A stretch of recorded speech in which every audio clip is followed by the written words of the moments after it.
How God Created the World. The Untold Story of Genesis.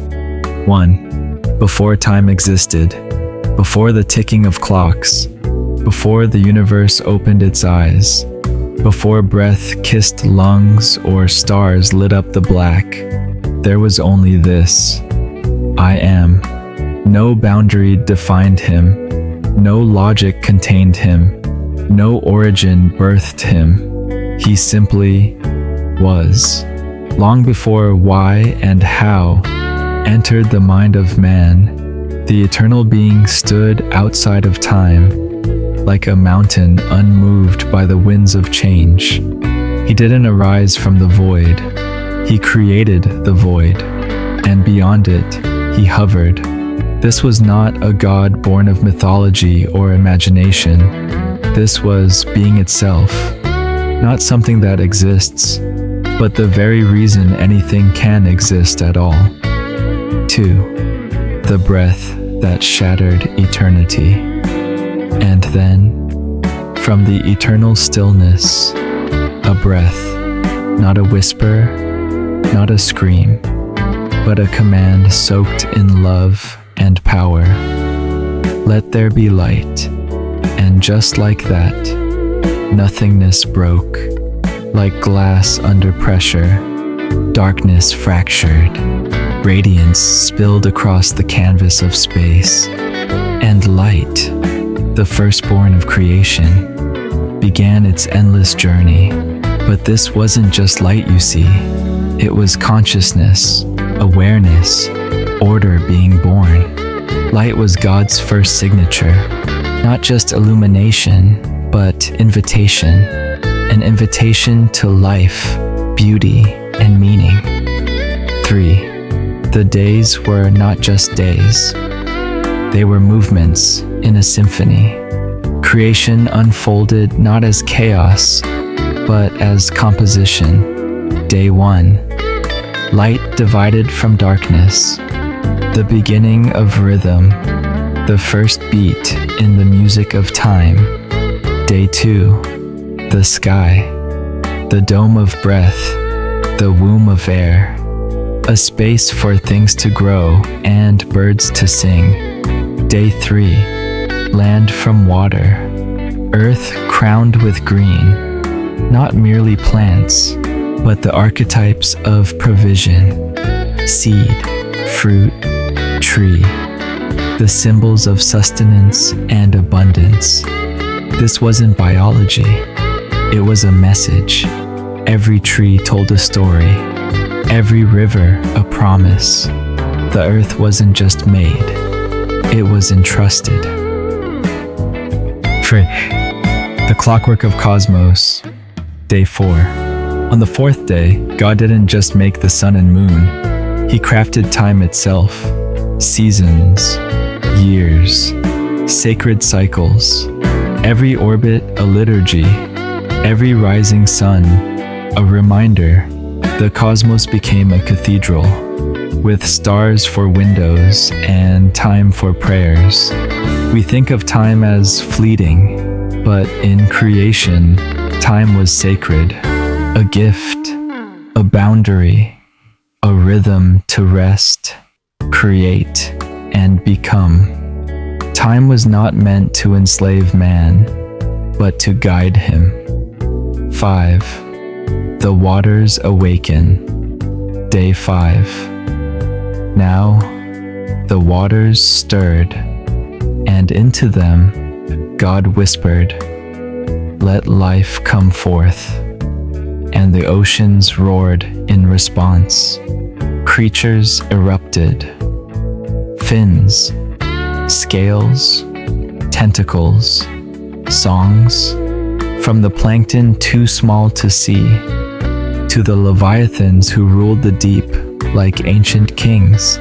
Then God turned to the sky, and birds took flight, wings slicing air, songs pouring from throats never taught to sing.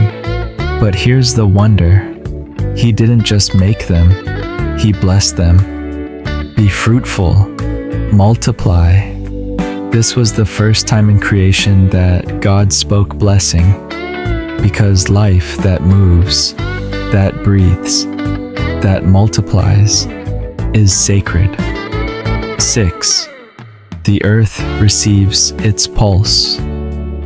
Day 6. Part 1. The land was ready. God summoned beasts of all kinds, the thundering elephants, the creeping serpents, the roaring lions, the quiet deer, each one programmed with instincts, but still woven with mystery. But something was missing. Creation had movement. It had beauty, but it didn't yet have reflection. The world needed one who could look up at the stars and wonder, who am I? 7. The divine image. Day 6, Part 2. And then, God said the most radical sentence ever spoken in eternity. Let us make man in our image. This was not poetry. This was revolution.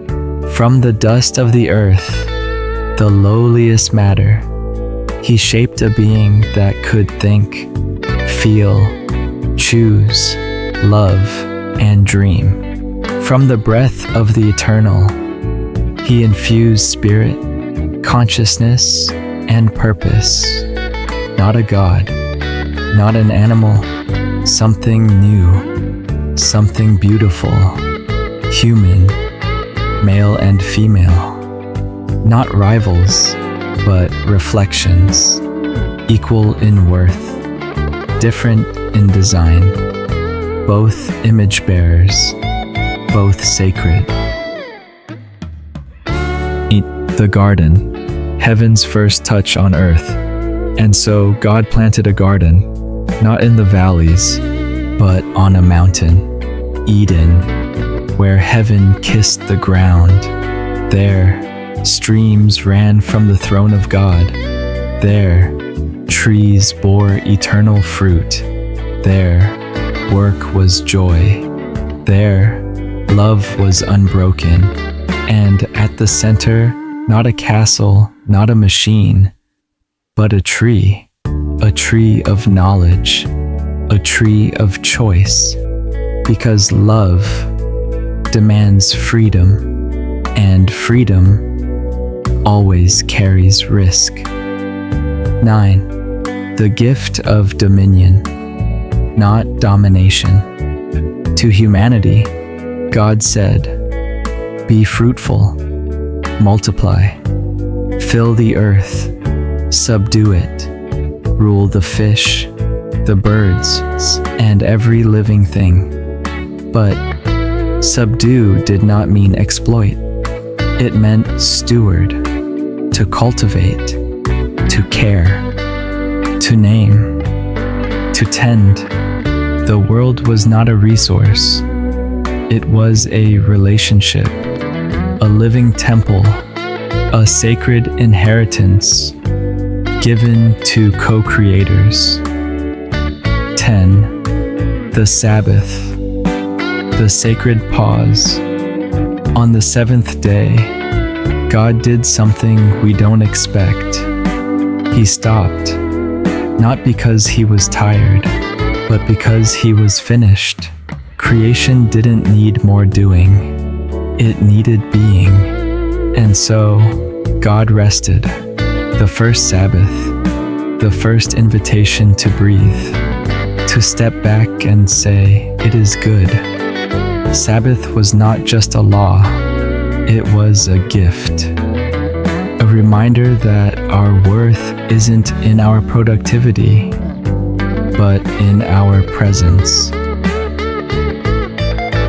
The foreshadowing of a fall, but in the quiet corners of Eden, a whisper, the same gift of choice that gave meaning to love, would give birth to rebellion, not because God failed, but because the story was never just about paradise.